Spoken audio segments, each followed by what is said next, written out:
เบิ่งขั้นตอนต่อไปเนาะสเต็ปต่อไปจะมีอย่างอีกมาแสดงต่อ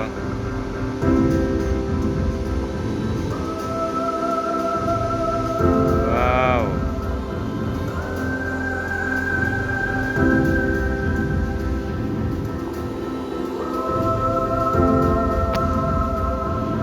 แสดงแห่งความอุดมสมบูรณ์ของศิวะนานาอยู่ใต้ทะเล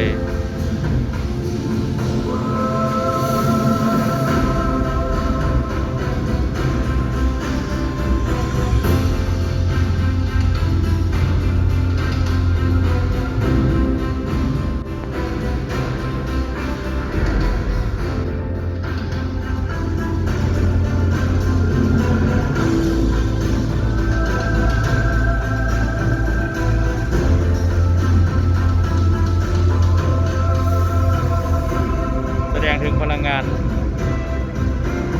ทดแทนพลังงานลม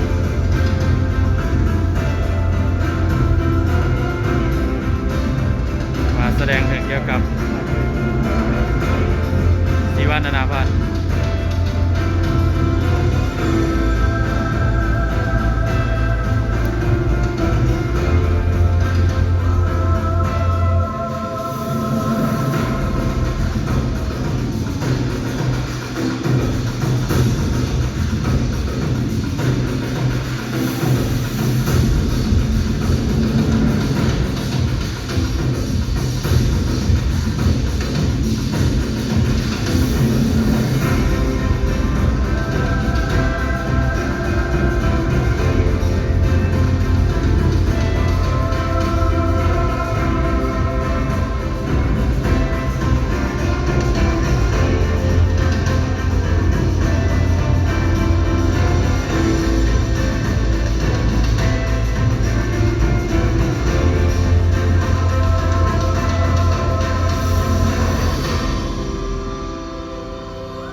โอ